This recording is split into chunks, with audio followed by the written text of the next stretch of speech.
तक सत्य का साहस। नागपूर महापालिकेच्या स्वीकृत सदस्य निवडीवरून नागपूर काँग्रेसमध्ये पुन्हा एकदा ठिणगी पडली आहे।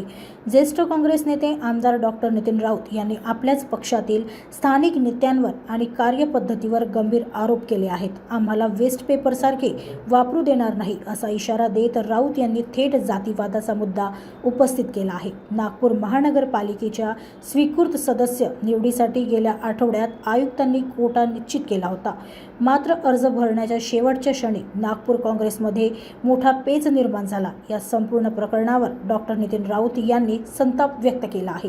ते म्हणाले, प्रदेशाध्यक्षांच्या सूचना असूनही एका जागेसाठी आमच्या उमेदवाराला दाद दिली गेली नाही, हा माझा नाही तर प्रदेशाध्यक्षांचा अपमान आहे। काँग्रेसमध्ये एबी फॉर्म गायब करण्याचे प्रकार नवे नाहीत, यापूर्वीही रत्नाकर जयपूरकर यांच्या बाबतीत असेच घडले होते। उत्तर नागपूर आणि दलित समाजाला सातत्याने प्रतिनिधित्वापासून वंचित ठेवले जात आहे।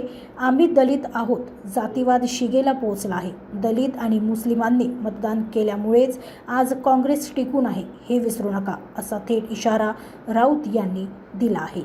त्याचं कारण असं की एकूण जाती जर आपण लक्षात घेतल्या तर त्या जाती 59 आहेत महाराष्ट्रामध्ये, आणि 59 जाती असताना त्या जातींचं उपवर्गीकरण करत असताना अबकडमध्ये तर तुम्ही कोणत्या जाती कुठं जोडणार हा महत्त्वाचा प्रश्न त्या ठिकाणी निर्माण होतो।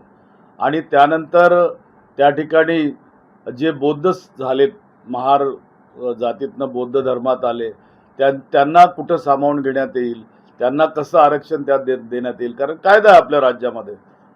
अशा या वेळी तुम्ही जी समिती, बदर समिती या ठिकाणी नेमली न्यायमूर्ती महोदयांची, त्यामध्ये एक्सपर्ट्स कुणी दिसत नाही। कोणतीही अशा प्रकारची जी समिती असते त्यामध्ये त्या सब्जेक्ट का एक्सपर्ट असतो, परंतु या ठिकाणी सिंगल मॅन कमिटी त्या ठिकाणी करण्यात आली होती, नंबर 1। नंबर 2, या ठिकाणी राज्य सरकारला वाटते की काही जातींना आरक्षणाचा लाभ मिळाला नाही। पहिली बाब तर आरक्षण आहे कुठं?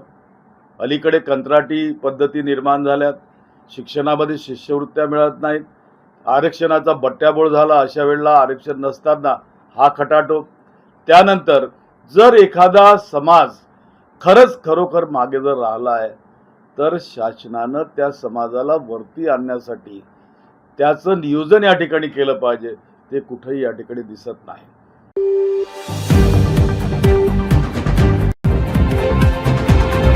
अब तक सत्य का साहस।